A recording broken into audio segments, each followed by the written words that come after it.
I don't know. I don't know what to do anymore. This is final Oscar predictions. It's going to go out really late because I have a busy next few days and having some house issues. On top of the Oscars, stress. The stress of being a homeowner, but more importantly, the stress of trying to predict what is going to happen this year. So normally I do this out of order. I start with the more minor categories, go into the big ones, but I want to get the big ones out of the way because the big ones are the most appealing, and that's what you all want to see. But don't worry, when we get to songs, I'm going to sing every one of them. So stay tuned.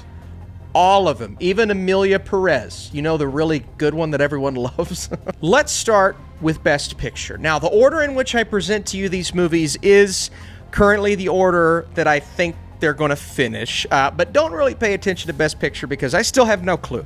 We're going to hold off on any Best Picture cemented prediction until closer to the Oscars, but we kind of know 7 of those or 8 of those movies that are bound to get a nomination, and so here we go. Here's the order. The top portion of this list has shifted, has changed, but very cemented. Anora, Amelia Perez, The Brutalist, A Complete Unknown. Wicked, which I have over Conclave at the moment. That's going to throw off some people, but Conclave is still in. I'll explain here in just a second. Dune Part Two and The Substance. Now, these are the 2 films that are a little closer to, you know, if something crazy happened, I wouldn't be as shocked, but I would still probably throw up. My reasoning, real quick, for putting Wicked a bit higher is because I feel like stateside, Wicked is more beloved than in some other places. Like, more internationally, I don't feel like people are putting as much stock into that movie, but because we have so many stateside voters for the Oscars, I feel as if they're going to really like Wicked, which gives it just a bit better of a chance. Now, Conclave, if it comes out swinging in numerous categories and gets all of the categories that we think it's going to get, and it's not snubbed in a couple of places, which I think is a possibility for Conclave. That's why it's a little lower, but they're both getting in. They both have a very small chance, as does A Complete Unknown, which has been this award season's like, it's just everywhere. It's everything everywhere all at once. It's not that movie, but it is kind of there. And it's getting like Monica Barbaro randomly getting in. So all of the things that it requires, plus a couple of randoms. Ed Norton is now a staple in his category. Timothée Chalamet is one of the favorites. I mean, and a lot of technicals, a couple of technicals that I'm going to tell you about that even throw me off when I look at my predictions. So yeah, I mean, that's a staple. My reasoning for putting The Brutalist a little further down is, one, this AI controversy, which, you know, when it first came out, I'm sitting here going, isn't that kind of like what a lot of movies do or are doing and just aren't telling us? And it turns out it had nothing to do with the English language version. It was about the dubbing. And yeah, I don't love the idea of using AI for that, but I can guarantee you that a lot of movies are doing the same thing and they're just not telling you because the editor went out and did an interview. So that's just, I don't like it, but that's kind of the way it is nowadays. So it doesn't make me like it any less. It's still one of my favorite movies of the year, but I don't know if voters are going to see it that way. And there was that thing that came out where voters were saying, yeah, we just don't know if we're going to, and these were, no one knows their identities, so I can't go teach them a lesson. They said, we don't know if we can finish The Brutalist because it's just too long. But we could finish Oppenheimer. Anora and Amelia Perez, I have my head in a certain place, and we'll see if this is actually how it works out. But Anora, great film, was the top dog for a while, then it wasn't, then it was, then it wasn't. Amelia Perez could end up getting the most nominations. If it gets the most nominations, we could be in for a very hard and thorough discussion, and I could be very sad. So the top 8 are in. 9, 10, 11. A Real Pain, Sing Sing, Nickel Boys. My head is about to explode because a lot of people are saying Nickel Boys. On the awards expert app, which is where we're getting these graphics, thank you, Oscar expert and brother bro. You two do an incredible job with all that you do, but this specifically, that has Sing Sing a little bit above Nickel Boys, and A Real Pain is right in that conversation, that discussion. But let's not forget the wild card, the joker, the swinger. That's not the right word. September 5. September 5 has just lingered and gotten in a couple of places, and then it popped up at the Golden Globes, and I'm like, okay, we're getting a little more strange. And then PGA. I don't think we're going 10 for 10 on the PGA list, because that rarely happens. But PGA threw me for a loop, and I sat back and I said, I can't do the 10 for 10 with PGA, but September 5 popping up and then continuing to pop up in other places, and the fact that it could get editing, the fact that it could get screenplay, which I think is crazy over a movie like Challengers, there is a path for September 5 being in here. Now, I may have it in my 12th spot, with Nickel Boys a little higher, and then obviously Sing Sing and A Real Pain in there, but nobody wants to discount that film. I don't want to discount that film, even though I like it. Again, I think it's solid, but it's more of an Oscar baity, there's nothing showy, flashy about it. I kind of get editing, because when you're using real footage and you're interlacing it with a very dramatic type of movie, that tends to do well in the editing category. But those are two categories that I could see it getting in, and me not having it in my top 10 would be strange if that's the case. And so, it's hard to make a decision with these four films, but you have to, and you have to stand your ground, and you have to hope that these Oscar voters can see what you're seeing in a movie like Sing Sing. And Sing Sing is kind of my version of the wild card, the Joker, to where, if Macklin does get in supporting actor, if Coleman Domingo is what we think he is, and that's probably not going to win, but still kind of a competitor in that category, I'd put him in the third spot. If it's also in screenplay, which I believe Sing Sing is going to get screenplay, as well as Nickel Boys, but Sing Sing and screenplay over Dune Part 2, because, Nickel Boys is a movie that thrives and works through its screenplay, I'd say more so than anything else. Some would say cinematography. Again, I wasn't in love with that decision, so I'm okay with it missing cinematography. Now, if it gets cinematography, it's in. No matter what, because I think it's going to miss that one. That makes sense in screenplay. That's a lock there. But with Sing Sing and screenplay, it doesn't move through the writing as much as it does that Domingo and Macklin performance, as much as it does through kind of the messaging of the film, through the feeling that you're getting while watching. A lot of it regarding this movie and how amazing it is, and I love it, it's in my top 10 of the year, is through all of those aspects. So if Sing Sing gets screenplay, gets that fifth spot over a Dune Part 2, then I'm feeling a little better about Sing Sing at the Oscars. But Macklin is really, that's the one for me, right? If we're getting two acting nominations here, that's in. Well, then you ask the question, right? Austin, if you feel so strongly about that, why is A Real Pain more locked than Sing Sing or Nickel Boys? Well, A Real Pain, yeah, it had a dead period. There were about 3 weeks where it wasn't doing anything, but it's had a resurgence. And as of late, A Real Pain, well, it's kind of been popping up everywhere it needs to pop up.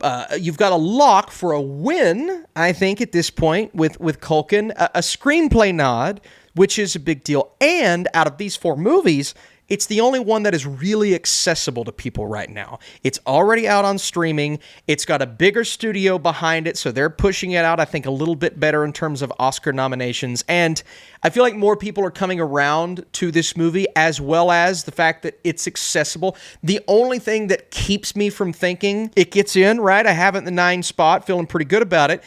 But the preferential ballot system, that's what worries me, right? Because if you're not looking at A Real Pain in the way that some people are looking at it, you're thinking, oh, it's a good movie, but it's not near the top. So it's never going to be number 1 for people. It's never going to be number 2 for people. It's going to be a little lower down the preferential ballot system. And if that's the case, and people feel as strongly as they do about Sing Sing and Nickel Boys, which is very possible because the passion for those two films, I think, exceeds that number 1 of the year passion that I've heard for a film like A Real Pain, especially a film like September 5, that is where you could see a scenario where even though it has the lock and Culkin, it has the screenplay nod, maybe it's just one of those movies that doesn't necessarily fit for Best Picture. And we've seen those over the last couple of years. Also, Nickel Boys, it has Globes, but it's not as straightforward of a story as Sing Sing or Real Pain. And I think that's another factor here, where you're looking at Oscar voters, and sometimes and if any place is going to do it, it's going to be the Academy Awards, where they award artistry a little better. I mean, we saw Moonlight win Best Picture. They award artistry a little better than some other ceremonies, which just haven't been as enthused about a film like Nickel Boys, and I think if that's the case, you put a Real Pain, you put a Sing Sing in. But Nickel Boys is less straightforward, right? It has the POV aspect. It has the story that's will be a little more difficult for some, and I think it requires you to be in that more artistic mood to watch. I think it's a great film, by the way. I do really like Nickel Boys, but if it's going to miss out, I think that's how it's going to miss out, and that's kind of where my brain is leaning. My reasoning for being so strong on Sing Sing is that Domingo definitely in. That means people are seeing it for sure, because as little as we want to admit it, some people just aren't seeing the movies that are required to make it in, which is, I think, is insane. And that's partially why, Nickel Boy's not having any major noms. Now, we could see somebody sneak in. I believe there's, a chance there in supporting actress, but not having any major noms beyond screenplay and being probably shut out in some other categories that people think it could be in. Some people had it in cinematography. That makes me look at a film like Sing Sing and the possible Macklin and the possible screenplay and say, I'm hoping the passion translates. I'm seeing a lot of people go, especially on Twitter, especially with some people that I follow on Twitter, kind of seeing them tweet out their reactions. A lot of people are going Nickel Boys over Sing Sing. I do want to be a little different than everybody else, which is why I'm leaning Sing Sing and A Real Pain.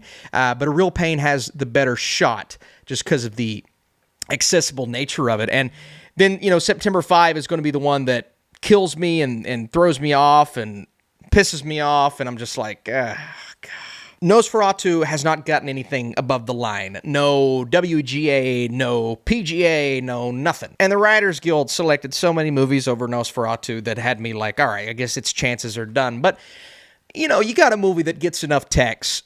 You got a movie that gets enough of these below-the-line nominations. I don't want to throw it out. I know everybody else is throwing it out. They're throwing it out. They're saying it's done, didn't get PGA, it's cooked. It is cooked. I don't want to do that yet. Because there is a world where it gets 5 tech noms and voters are just like, hey, it's a great movie. It's going to get in here. It's going to get in cinematography. It's going to get in this and that and production design. And hey, how about we just put it in for Best Picture? So there's a world, especially with these 4 interchangeable on-the-edge movies where one just slips in. And if anyone's going to slip in, that's what she said. I hope it's Nosferatu or Challengers. But that's not happening. Best Director, Jacques Audiard for Emilia Perez is in, guaranteed, a lock, no doubt in my mind. One EFA director is just nominated across the board. I didn't think we would ever get here, but we are here, and I hate it. But yeah. So the top 3 are in, and again, this is in order, but right now I can't commit to a winner. Even Brady Corbet being in 3rd place. If we can get past the AI stuff and enough people watch The Brutalist, then yeah, there is a world where he wins. He took home the Globe. He's taken home a couple of these awards. My scare here is Coralie Farjat, who didn't get DGA. DGA doesn't always go 5 for 5. There's always a possibility where somebody could come in here and take one of these spots. And I don't want to say, though, because The Substance is so loved here in the States and the messaging of the movie and, just kind of some things about it to where I don't think she's going to go overlooked. And you look at the diversity aspect, it would be nice to have her in there. Absolutely. I think she deserves it. Conclave, again, maybe I'm just a little lower on Conclave. I do think it's going to get a lot of nominations, but I don't know if it has the hype behind it that I have been feeling or seeing for some other movies. And if anybody's going to miss here, and I don't think he does, I think Edward Berger is in.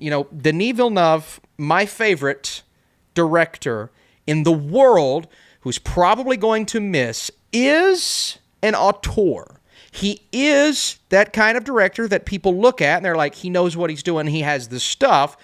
Even though he's consistently, or was for a while, consistently being snubbed, which I hate. Didn't get snubbed for Dune Part 1, but, I think there's a shot he misses here. And I'm actually going to predict that Edward Berger gets in over Denis because Conclave is going to get so many nominations. Edward Berger has gotten the recognition that we thought he was going to get. Yes, Denis got in a couple of places. There is a narrow path according to Lisan Al-Gaib, that he could get in. And I remember that year where Vinterberg got in for another round, and we were stunned. And that's why I say DGA doesn't always go 5 for 5. So there's absolutely a chance here, which Corley would count towards that, but there's a chance here where Berger doesn't get in either. And if that's the case, then it's going to be Denis. There is also a more, the chances are more slim, but there is a world where Ramel Ross gets in that last spot, which I believe would be for Edward Berger. If Ramel Ross gets in for director for Nickel Boys is getting nominated for Best Picture. It's just going to happen. That's the way it's going to be. But I don't see that happening. I don't have Nickel Boys in. I do think there's a path where Nickel Boys gets in and he doesn't get in. But I just want to bring up some of these that are on the outside looking in. Unfortunately, guys, this sucks. I hate that I feel this way. I do not think Denis gets a nomination this year. I'm going to be devastated. I'm going to be bummed out. You're going to hear me talking smack. But I just want to let you know I'm not predicting it to happen. And I've just lost all my emotions. Best Actress. We know the first two. Mikey Madison is a lock. Demi Moore is a lock. Say what you will about the substance. I stand that. It's a lock. It's happening. She's in. I love it. It makes me happy. Demi Moore may even be my choice for Best Actress. We'll get there when we get there. Cynthia Erivo. It's just another Barbie situation. She's Margot Robbie all over again. No, she's not. No, it's not. Not even close. Erivo's in. It's happening. People around the United States, they love Wicked, as well as Carla Sofia Gascon. There isn't a world where Gascon doesn't get in. It's happening, folks. People love Amelia Perez. I don't. Other people do. What was the standout about that movie? As much as I didn't like it, it's the performances. I'm just thinking to the comment. I had a comment on my video. Somebody's like, we get it, Austin. You don't love Amelia Perez. We get it. You've said it 1,000 times. You're catching on. You're smart. You'll go somewhere someday, kid. You understand a little better than I give you credit for. And again, I say it all the time. I'll keep saying it. If it wasn't nominated for Best Picture, I wouldn't care. I'd just be like, yeah, the movie sucks, but whatever. It's just like, what was Being the Ricardos? Was that the name of the movie? A couple years ago, I'm just like, why is this nominated for anything? Why? But it's a Best Picture nom, and it's got a chance to win. If it didn't have a chance to win, I'd just be like, whatever, another dumb Academy decision. But it's got a chance to win. So I've got to remain passionate because I got to let you all know how bad this sucks. And I'm going to let you know that. And if you agree with me, great. If you don't agree with me, that's fine. But I mean, I got to say it. It is hard for me to see a world where Jamie Lee Curtis is in and Pamela Anderson is not. And can I be frank with you? Hello, Frank. I was on the Pamela Anderson train until about midnight last night. And I had Pamela Anderson in there on the awards expert app. She was my number 5. But then I started thinking about Marianne Jean-Baptiste. And the passion that I'm seeing for Hard Truths online, I know it's just online. I know it's just a bunch of critics. But it's also some people in the industry that are talking about it. And man, she is campaigning.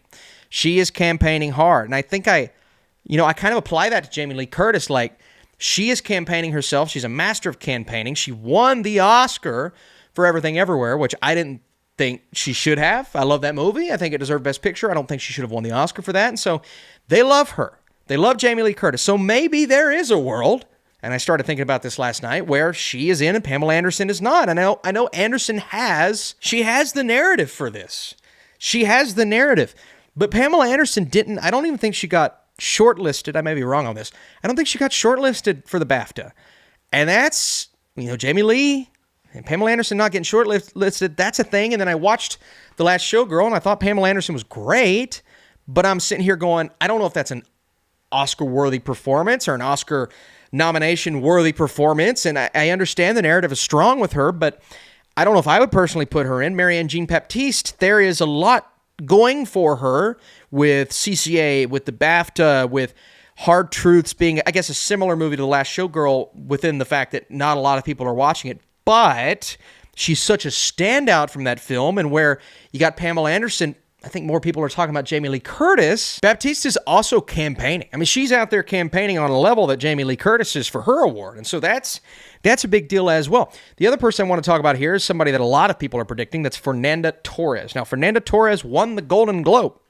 But without that, I have a hard time seeing Fernanda Torres even being in this discussion, I hate that because she's amazing in that movie. She's one of my personal favorite performances of the year, but she also didn't get longlisted at the BAFTA. Like that's a big deal, and that's kind of where my head's at. Now, I know the Globes is an international audience. I know the BAFTA is an international audience, and I'm still here as an international feature film, but not lining up in some of the categories and not getting those nominations that you kind of need to get. And I feel like the talk around Baptiste right now is how the talk around Torres was right after the Globes, which kind of elevates that in my mind. And a lot of this is heat of the moment, guys. And they extended the Oscar voting because of the fires in LA. And I'm thinking, like, where have people's mindsets been as of late? And I feel like Marianne Jean-Baptiste has been at the forefront of that mindset. And that's why I have her in at number 5. And I have Pamela Anderson and Fernanda Torres on the outside looking in. It could be any one of those guys. Or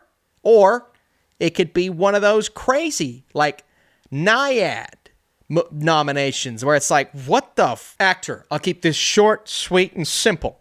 Timothée Chalamet, Adrian Brody, locked in. One of them is going to win. Bada bing, bada boom. Coleman Domingo, which is another reason why I'm so strong on Sing Sing. Like, people have clearly seen the movie. They know he's great. He deserves it. He's got the narrative, all those things going for him. The guy just keeps, well, I guess he got nominated for Rustin last year. So he's been nominated. But that also kind of works in his favor. Ralph Fiennes, Conclave, in, feeling good about it. Not as strong as it once was, but okay. The final spot is what kind of throws me off. And Queer is a long movie that is a tough one to sell. And that hasn't really been reflected in the voting because Daniel Craig's been in everywhere until lately. Also, I look at Sebastian Stan. The Apprentice did great at the BAFTAs, and that was a pretty good sign for it. Now, we know what's going on in supporting actor. We'll get there when we get there. But Sebastian Stan's got a shot. But the problem is he's got a shot for 2 movies. He's got a shot for The Apprentice. He's got a shot for... I keep wanting to say Better Man. A Different Man. Those are different movies. A Different Man and The Apprentice. Which movie does he get the nom for? Why do I feel like he's going to split votes and that's what's going to keep him out of the top 5? If it was only one movie, say The Apprentice was the only film, even though American voters I feel like they're having problems with The Apprentice. It did very well at the BAFTAs, but that's more an international vote. I feel like American voters are struggling with this movie. I did finally watch it, by the way. I will talk about it eventually. It wasn't a Trump thing. It was more just I was busy that weekend, so I didn't get to review it, as well as other movies that I'm going to try to get to before the Oscars happen. But I will say, man, the idea of him being up for 2 films, that hurts him. That hurts him big time. That is not the case for Jeremy Strong. Jeremy Strong, I believe, has a stronger chance than Trump himself, Sebastian Stan. And that's where my head's at. That's very simply the reason why I have Craig. And I know he had the recent snub, and that is kind of a big deal, but Craig's been firmly in up until about 2 weeks ago. And so I don't want to... I mean, is it hard to see a world where Jeremy Strong gets in and Sebastian Stan doesn't? Sort of. But there's also a world where The Apprentice doesn't get in anywhere. And that's where I will leave you, and we'll get back to it. So these 5, feeling pretty good. But with a lot of these, I could definitely go 4 for 5. I guess I also need to mention Jesse Eisenberg for Real Pain, who is great in that film. I feel like he should be talked about a little more, but it's not happening. Supporting actress. The top 2 are set in stone, Grande and Saldana. We'll decide who wins here in a couple of weeks. But Isabella Rossellini is very, very good in that movie. I know it's a small part. It's a small chunk of change, but she's very good. And I feel a lot stronger about her than Felicity Jones at this point. And I mean a lot stronger. I think Felicity Jones is a definitive 4. I guess it's too late to slip to 5. But if it weren't for Jamie Lee Curtis and Margaret Qualley, she would definitely be 5. Because Felicity Jones, I mean, she's missed in a couple of places. And she doesn't feel like she's as strong in The Brutalist as maybe Rossellini is in Conclave. Even though Conclave, she was in it a lot less time. But hey, if people are dropping off halfway through The Brutalist, they're not even seeing Felicity Jones. Jones does have the Golden Globe and the BAFTA, but so does Selena Gomez. So, but I have her in. Jamie Lee Curtis, it's very simple for me. People love Jamie Lee Curtis. She campaigns. She gets in. She's gotten in as of late, more so than expected, in places where Pamela Anderson doesn't even get a nomination. She's in, and she's kind of being the one talked about for the last She'll Go right now.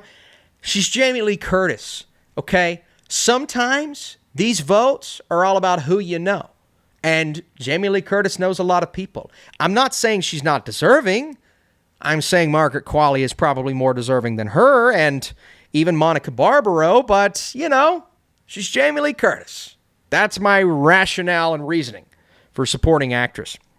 Barbaro was kind of a last-second addition to my honorable mentions because Complete Unknown is just doing so well in so many places, and she popped up recently, which was kind of cool. Qualley doesn't have SAG. Qualley doesn't have BAFTA. That's a big deal. And that I know that's happened a couple of times over the last couple of years, and that person gets in. But I feel like most of the narrative for The Substance is revolving around Demi Moore right now. And Qualley is getting the short end of the stick. I don't think she deserves that, but she is. The other person that I could bring up, and I mentioned Selena Gomez, you know, got in some places where Felicity Jones did as well. But, well, and I guess she's really popular with the Emmys as well, consistently getting nominations for the show. But, look, it's a world where these two girls are younger. Qualley and Gomez are younger. They'll have their time. Eventually, the voters are going to go for Jamie Lee Curtis. That's just how I feel. She's got numerous noms where I didn't think she would get noms, and I just think that the narrative for her is stronger than it is for these other, maybe even more deserving places on this list. So, yeah, it kind of sucks. First of all, like a month ago, I was Denzel is in. He's top 3. He's not going to win, but he's top 3. And now I'm thinking, where my head's at on Yura Borisov now is where my head was at on Denzel Washington, even though, you know, there's a good argument to be made that Edward Norton is number 2 on this list. The top 3 are set in stone. Culkin's going to win. Borisov, Norton, they're in, which is a strong case for A Complete Unknown, a strong case for Anora. Guy Pearce with The Brutalist, he was in that talk. I do think he's still in, not as heavily maybe as he was 3 or 4 weeks ago, but that top 4 is looking pretty good. It's really this 5th spot. And again, on a lot of these, I think I'm going to go 4 for 5. I hope I go 5 for 5. So many people right now are going Jeremy Strong. They were going Denzel Washington a month ago. Gladiator 2 hype has died. It's dead. It's no longer with us. Rest in peace. We'll see you next year. But Clarence Macklin is who I'm going with here. And I feel like I'm disagreeing with a lot of people. But for my Sing Sing narrative to come to fruition, I need to be a little more bullish on some of these smaller nominations. I need to be bullish on the screenplay nom. I need to be bullish on Clarence Macklin. Clarence Macklin is amazing. He's gotten a lot of the nominations that he deserved, but he's also been snubbed in numerous places where Jeremy Strong has taken his place. And that's where that narrative for Strong is strong. That's a pun. He got SAG. He got BAFTA. He got Globe. Oh, now I'm rethinking. Now, I just listed off the things that's strong. I mean, Macklin got BAFTA, but was he number 6? Was he behind Jeremy Strong? And Sing Sing missed PGA and missed SAG, and he's a newcomer. I mean, look, Macklin got CCA, Critics' Choice, but Critics' Choice, we were never really going to go for The Apprentice. There's a disconnect there where I think some critics were too afraid to watch the Donald Trump movie. I'll be honest with you. I didn't watch it at the time, but again, I was busy. It had nothing to do with that.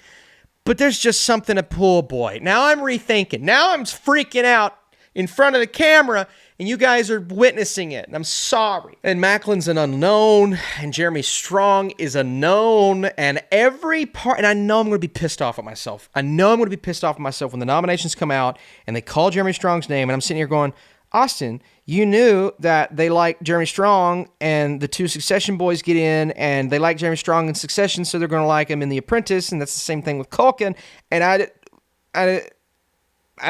every part of me is saying, go against your intuition. But my intuition is telling me to hold the line for my guy, Clarence Macklin, who is an early favorite, is a critical darling, is the heart, the beating heart and soul of Sing Sing, as good as Coleman Domingo is. And boy, wouldn't it be cool? Wouldn't it be cool for him to... know, man. I don't know. There's a way more compelling. I'll be honest with you. If you're picking Jeremy Strong, there's a way more compelling argument for him. But I can't go chalk. You can't go chalk with all this stuff. I'm going Clarence Macklin, and that's final. Original screenplay, Easy as Pie, the first four, Anora, Brutalist, Real Pain, Substance. Boy, is that cool that Substance is kind of firmly in at this point. There's a chance that a movie like All We Imagine is light, but no BAFTA. Bye-bye, see you later. Challengers, I've got it on the outside looking in, and I really hope, and Film Twitter keeps telling me, they're like, Austin, Challengers is going to get in. They keep telling me, and I don't think I can listen to them because September 5, it just keeps getting those necessary noms that it needs, and continues to get those noms that it needs, and I have no choice but to listen to the precursors. I want to listen to my heart. Again, this is one of those Clarence Macklin situations. Like, I could go with my intuition, which is Challengers. My heart and soul is telling me, but sometimes the preliminaries are so strong for a movie. And September 5, it's filled that 5 spot to the point of me going, I have to put it in. And so much pain, so much agony, and it's a boring nom.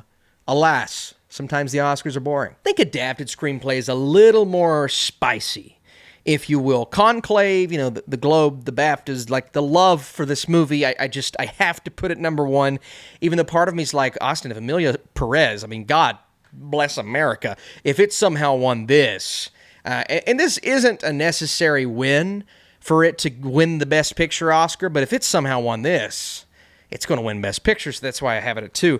And Complete Unknown, kind of popped up about a month and a half ago, and it's just been consistently getting those nominations. Now, the final 2 spots that I have, Nickel Boys, if Nickel Boys is going to get anything, like I said before, it's a screenplay nom.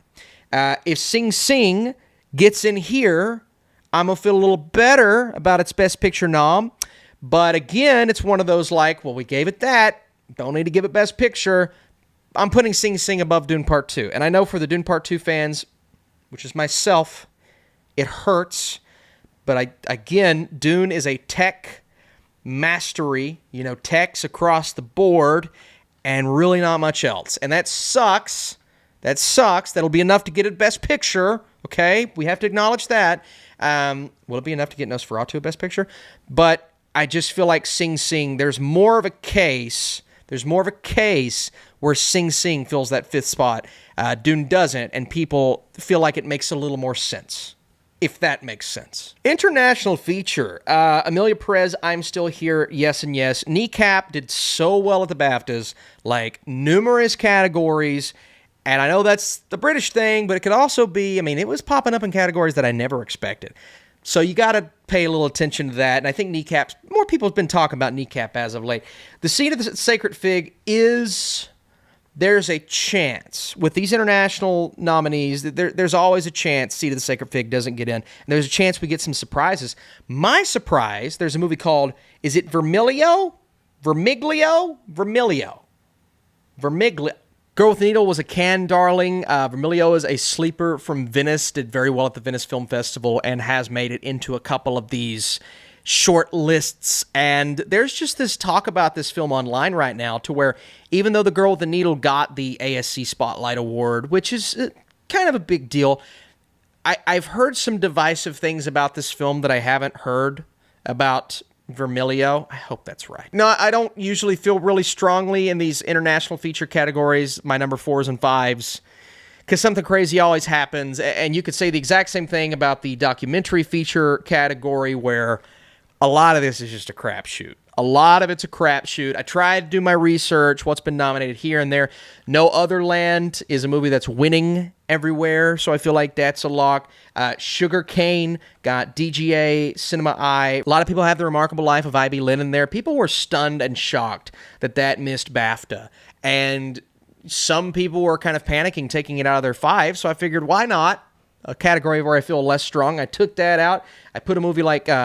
what did I put in instead? Black Box Diaries, which I've heard some good things about. The soundtrack of Coup d'etat, that sounded cool. And then a movie called Porcelain War recently got PGA. It's kind of a late surge for something like that. But I don't know, man. I feel like documentary feature, it's always full of things that you don't expect. And I don't think a lot of people expect porcelain war to get in, especially over a Netflix movie in Daughters. And so, again, I did enough research on Twitter, mostly looking up articles, but don't quote me on these. Come on. These are the 5. I don't really have to talk much about this. If there's a world where Moana 2 gets in because it's a Disney movie, I will frankly be upset. I put Transformers 1 on there as an honorable mention. It's not happening, okay? But it makes me feel better because I love that movie. Brutalist, Dune, Nosferatu, Conclave, boom, boom, boom, boom, ASC, BAFTA, Critics' Choice, and more, okay? That is the lineup. I'm feeling great about those 4. The number 5 spot, and, for a long time I was thinking it could be Nickel Boys. I think it got a Spotlight Award, but didn't technically qualify. But what got in recently, Maria in ASC, which is a movie that's not popping up really anywhere else, maybe Costumes. And I was looking into it. I didn't know this when I had Nickel Boys on there. It's the same cinematographer as El Conde. El Conde just got an Oscar nomination. Maria got ASC. I'm putting those puzzle pieces together, and I'm like, is Maria going to get an Oscar nomination for cinematography? There is a world where it doesn't, but there are too many things lining up. The same cinematographer, the recent ASC nom, just too many things lining up for it to not get there. Now, a lot of people have Nickel Boys as the one that gets in. I think A Complete Unknown could be that movie because it got in for ASC, and I'm like, what? And granted, ASC had 7 nominees. That's a lot for that category, but no, like Amelia Perez, which people were like, oh, Amelia Perez could get in. I think Wicked's kind of out of it at this point. Look, there is a world where Nickel Boys gets in, but I think there's more of a world, does that make sense, where A Complete Unknown gets in because A Complete Unknown is just racking up nominations left and right, and I wouldn't be stunned if it gets in 2 or 3 places where we're kind of shocked. Duh. I mean, Dune should win this. That should be easy. Amelia Perez, unfortunately, is getting editing Anora and Conclave. I feel pretty good about those top 4, even though, again, Conclave, it's kind of a boring choice for editing. But at the same time, sometimes boring movies get in for editing, and it is a well-paced movie for something that moves that slow, so okay. September 5 has done well in the category of editing for a couple critics groups, CCA. It popped up when I was like, what? But again, you've got to look at a movie that incorporates footage with the story that they're telling, and it's edited in a kind of a fun way. And it's very possible it gets in here, 100%. It is hard for me to see September 5 getting in here, okay, and getting in screenplay and not getting Best Picture. I don't think it gets Best Picture. I have it in screenplay. With the narrative that I'm running with, okay, not feeling great about it, obviously, but with the narrative I'm running with, and maybe it happens, okay? Maybe it pops up in editing screenplay and it doesn't get Best Picture, because that could happen. That's happened before, movies here and there. But it's hard for me to see that. And so I look at a movie that, a musical biopic, where normally these biopics, and some, they're a lot more upbeat, like Bohemian Rhapsody, Elvis, way more upbeat, way faster pacing, makes sense for them to get an editing nom, and, they're in for Best Picture, this and that. But A Complete Unknown, I keep saying, A Complete Unknown is going to surprise us in a few categories. Why not editing? It's a musical biopic. It's James Mangold, who's well-respected in the industry. They like him. They want to give his movie more awards, even more awards, and I love the movie, than he should be nominated for, because I wouldn't put in A Complete Unknown for editing. I would put in The Brutalist or The Substance, but those 2 films haven't done great. But I think of films like Walk the Line, and these movies that consistently surprise you with these nominations that you just don't think, but because of the genre, because it's already a strong competitor, this is tough. It's tough to leave out September 5 because everybody and their grandmas want to nominate it. I'm going to put in the musical biopic. That just seems like a very Oscars type of choice. Now, The Brutalist, it's intriguing, especially with the Best Picture possible win, but it missed BAFTA, it missed the ACE editing awards, and nobody's really talking about the editing in The Brutalist, which I think is ridiculous. And then you look at the Eddies, and it had movies like Civil War and Furiosa, which aren't getting nominated anywhere else, and so it's like you can't really firmly gauge what you're expecting off of that. Like, I would love to see a world where The Substance and The Brutalist get in over A Complete Unknown and Conclave. I just don't think it's going to happen. Or a world where Challengers gets in. I just don't think it's going to happen. This is the most Academy choice, A Complete Unknown. Or you throw in September 5 and you break my heart. Production design, Wicked, Dune, and The Brutalist are locks. That's happening. Conclave, I mean, you look at the movie and the recreated Vatican City, that feels like a lock to me. And how about Nosferatu with a late surge? Again, we talked about it getting some of these tech noms or behind-the-scenes noms, and this is one of them, man. I genuinely believe it gets in over a movie like Gladiator 2, which I had in for the longest time. But then you start hearing about the production design of the Vatican and how Conclave kind of has that going for it. And Conclave is already firmly a Best Picture movie. Okay, you check that box. Then you check the box of Nosferatu with this surge, and you get all these behind-the-scenes videos of Orlok's mansion, and it is cool, and it does deserve it. And so, Gladiator 2 on the outside looking in here, I could see it getting in, but Nosferatu with another surprise for some people nomination. Costume design. A movie that's gotten everything it needs. Nosferatu. Did not expect to say that at the end of the day. Conclave is also a film. Oh, man.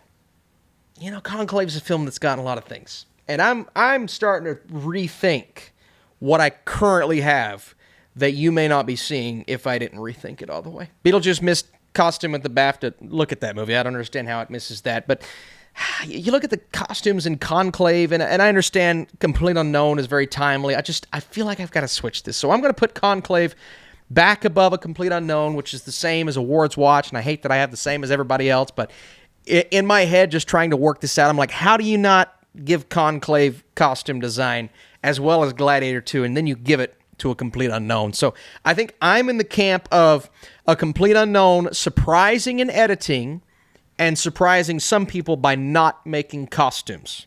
There we go. Makeup and hairstyling. It's a little different for a movie like Beetlejuice because while it missed the BAFTA, it and A Different Man got the Makeup Guild. And the Makeup Guild is normally a pretty good indicator of a movie that may not be in other places making it in here. This is one of those categories you look at and you're like, this isn't an indicator of Best Picture. So you can have a Beetlejuice, you can have A Different Man. And then I just look at Wicked and its popularity, and it's like, of these other films, which one has the most prominent and obvious makeup and hair? You could argue Dune Part 2, but for me, I look at Wicked, and I think that feels more like it. Also, Dune got the BAFTA, but again, got shut out at the Makeup Guild, which is a pretty big deal, and so the top two have been locks, The Substance, Nosferatu, but Beetlejuice, A Different Man, Wicked. That's my 5. Dune on the outside looking in, and for some reason, people have Emilia Perez, but visual effects. This one's tough. I had Mufasa in. I took Mufasa out.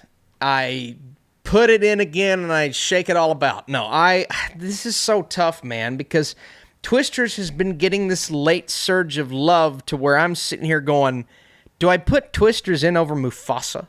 Do I put Twisters in over Gladiator 2? Gladiator 2 for a long time, it made the BAFTA, but missing VES, which is a pretty big deal. Although the Visual Effects Society is not the most reliable group for this nomination, but still missing that and, surging for a while and now just dying. Like there's no momentum for this film. So I took Gladiator 2 out. I put Twisters and Wicked in. I don't know how to feel about this, though. Wicked's got the Best Picture nom. Wicked does have rock-solid VFX, but there is that group of people that look at it and see it as kind of a green screeny Marvel type of movie. Then you've got a movie like Alien Romulus, which I have behind Mufasa. A lot of people are suspecting it gets in. Big alien space, grand, vast movie, but there have been times in the past where those big, beautiful movies, they don't get the nom they deserve. I mean, they love Disney movies. Here's the problem. There's no Bake Off this year. You have the Bake Off every year, and they're talking, and some hype comes out, and you learn about these films, and this year they didn't have that. And so I'm like, I don't want to pick what everybody else picks, and a lot of other people are picking Alien Romulus, and so I'm like, Twisters and Wicked, I don't know what I'm doing anymore. The top 3 are set in stone. Dune's going to win it. Everything else, throw a dart. Hope it doesn't hit anybody. Sound. I want to start with the movie on the outside looking in, Alien Romulus. This is the film that I think could screw me in visual effects and in sound. Austin, not a lot of people have Alien Romulus in sound. How and why? How and why? You watch that movie, it is some of the best sound design of the year, easily. easily up there with Dune Part Two.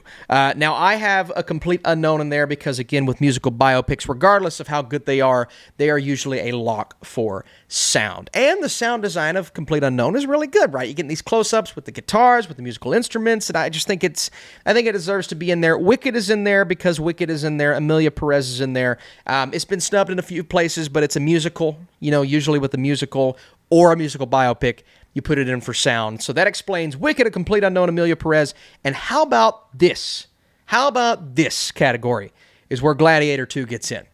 It's not going to get snubbed everywhere. It's got to get in a few places. This makes sense. The sword fights, the gladiatorial scenes. It's got great sound design. It's a Ridley Scott epic. I don't think it's going to go O for. It's going to go O for whatever. It's got to get one or two. And so this feels like a better place than maybe VFX. Score. There is a world where Nosferatu gets in here. But as much as I love Nosferatu, and it's one of my favorite films of the year, I don't listen to that score and think Oscar nomination. Now, it wouldn't offend me, right? But you look at what's in there, and the first three are locks, I believe, The Brutalist, Emilia Perez, Conclave. It's a bit of a weaker category this year, mostly because Hans Zimmer's not nominated, which I still think is dumb. And anyone who disagrees with me, I think that's dumb. I don't care what the rules are. The rules are dumb. Follow the rules, Austin. The rules are dumb. Anyway, challengers. Trent Reznor and Atticus Ross. Some people have this missing. I don't think it's happening. I think challengers is in. I think The Wild Robot is in. I do see a world where Nosferatu gets in and secures yet another nomination, and then things are looking pretty good for it in general. I could also see a world where Wicked gets in. It's a musical. I understand the score is not the prominent focus, but the score is rock solid. But you look and really, you listen to The Wild Robot. You listen to Challengers. How? In my brain, Challengers is top tier, top notch, won the Globe, will probably win Critics' Choice, BAFTA long list snub. I get that, but it's way less of a. I just don't think it's that type of movie, to be honest with you. But this score's just so good, man. If this doesn't get score, it's another Spider-Verse situation. Like, what are you doing? And song, which I just recently changed. I had Compress Repress in there. I think the top four are looking really good. The two from Emilia Perez, The Journey, which Diane Warren, come on, she always gets a nomination, so she's in, as bad as that movie is. Kiss the Sky is a beautiful song. It deserves to be in. There is a world where Compress Repress gets in above something like Kiss the Sky, and then you got the Elton John song in there as well. But here's my philosophy, and I'm going to use it again for best song. It's Elton John. He's Elton John. It's an Elton John song. What is that movie? I don't know, but he's Elton John. Compress Repress is a banger, and it's going to kill me when it doesn't get a nomination, but I do. Where does it not? What's the world where it doesn't get it? It's too obvious for me. And because it's too obvious, I'm putting in the Elton John song. And finally, the three shorts. Here they are. There you go. I don't know.